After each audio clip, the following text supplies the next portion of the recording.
Sabe, o sistema de justiça criminal brasileiro é famoso por ser lento, abarrotado de processos, mas e se existisse um outro caminho para resolver certos crimes? Uma terceira via que não precisasse de todo aquele processo judicial tradicional? É exatamente sobre isso que a gente vai conversar hoje. O Acordo de Não Persecução Penal, ou ANPP. Uma ferramenta que promete ser essa alternativa. Pensa na situação de quem está sendo investigado por um crime. O caminho normal parece um só, né? Denúncia, um processo que se arrasta por anos e, no final, a chance de uma condenação. O ANPP chega justamente para questionar isso. E se tivesse outra saída? Uma forma de resolver as coisas mais rápido, de um jeito consensual. É essa a ideia por trás dele. Então vamos mergulhar nisso e entender o que significa na prática essa tal de terceira via na justiça. Basicamente, o ANPP é um pacto, um combinado formal. De um lado, você tem o Ministério Público, o MP, que representa o Estado. Do outro, a pessoa que está sendo investigada com seu advogado. A proposta é bem direta. Em vez de começar um processo criminal, eles sentam e negociam algumas condições. Se todo mundo concordar, um juiz avalia se está tudo dentro da lei e, se estiver, ele homologa. Pronto, o caso não vira um processo. A grande virada de chave aqui é a mudança de mentalidade. A balança da justiça continua ali, mas o foco muda. O objetivo deixa de ser aquela batalha judicial para provar quem é culpado e passa a ser a busca por uma solução para o conflito. Uma solução que funcione tanto para as partes envolvidas quanto para a sociedade. E aqui, olha, um ponto fundamental. O acordo não é um direito que a pessoa investigada pode exigir. Não dá para chegar lá e falar, eu quero o meu ANPP. O Superior Tribunal de Justiça, o STJ, já bateu o martelo nisso. A decisão de oferecer o acordo é uma prerrogativa do Ministério Público. É o promotor que vai analisar o caso e decidir se essa é a melhor saída.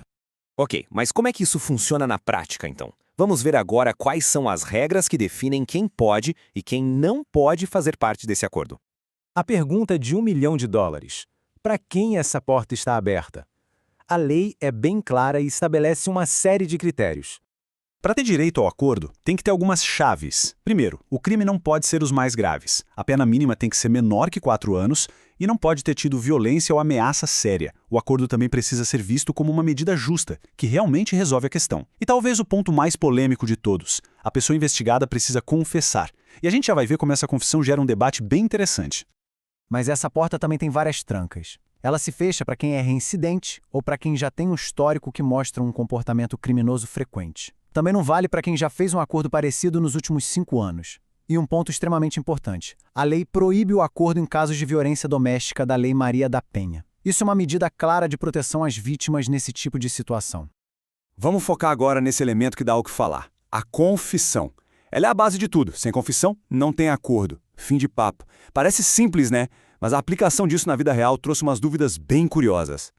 A lógica até diria que a confissão tem que vir primeiro, certo? Para o Ministério Público sequer pensar em oferecer o acordo. Mas será que é assim mesmo que a coisa funciona na Justiça? E aí vem a reviravolta do STJ, que trouxe uma flexibilidade que ninguém esperava. O tribunal decidiu que a pessoa não precisa confessar lá na fase do inquérito policial. Essa confissão pode acontecer depois, direto para o promotor na hora de negociar o acordo. Isso mudou completamente o jogo, porque permite que a defesa converse sobre os termos antes do cliente admitir a culpa formalmente. E a flexibilidade não parou por aí. A lei do ANPP é de 2019, certo? Mas o Supremo Tribunal Federal entendeu que os benefícios dela poderiam voltar no tempo. Ou seja, mesmo quem já estava respondendo a um processo que começou antes de 2019 poderia ter direito ao acordo, contanto que o caso ainda não tivesse uma sentença definitiva. É um exemplo clássico daquele princípio de que a lei penal mais benéfica sempre retroage. Ok, já entendemos o que é, para quem é. Vamos agora ver o passo a passo de como esse acordo realmente acontece. O caminho do ANPP é cheio de etapas e decisões importantes. Tudo começa com a proposta do MP. Se o investigado e a defesa aceitam, o acordo vai para as mãos do juiz para ele dar o ok final. A partir daí, cada passo pode levar o processo para um lado diferente, seja para o cumprimento do acordo ou, se algo der errado, para o início da ação penal. E uma das dinâmicas mais interessantes desse processo todo é o jogo de poder entre o juiz e o promotor. Afinal de contas, quem dá a palavra final sobre os termos do acordo? Aqui a gente viu um equilíbrio bem delicado. O juiz atua como um fiscal do acordo. Ele vai checar se é legal, se as condições são justas. Se ele achar que os termos são ruins, ele pode simplesmente vetar, se recusar a homologar. Só que, e esse é o ponto-chave, ele não pode reescrever o acordo. O papel dele é de aprovar ou rejeitar. Se rejeitar, a bola volta para o Ministério Público para eles refazerem a proposta se quiserem.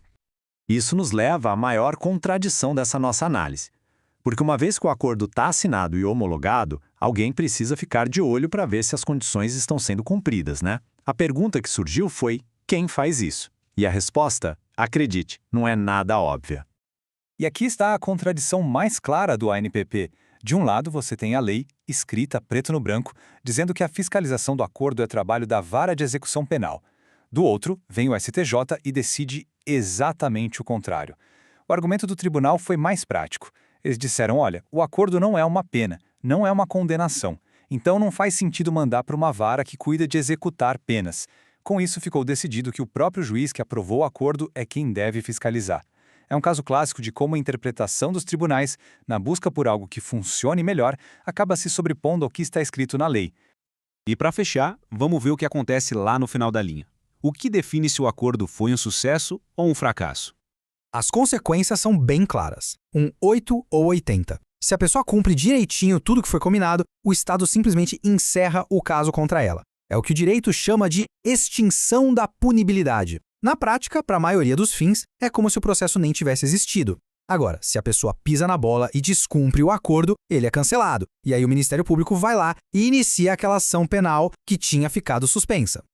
No fim, o ANP nos deixa com uma pergunta bem profunda. A gente está vendo uma modernização necessária? Uma ferramenta que deixa um sistema lento, mais eficiente e focado em resolver conflitos? Ou será que, em nome dessa agilidade, a gente está negociando a justiça, correndo o risco de flexibilizar garantias importantes do processo? A resposta para essa pergunta vai definir não só o futuro desse tipo de acordo, mas o próprio rumo que a justiça criminal no Brasil quer seguir.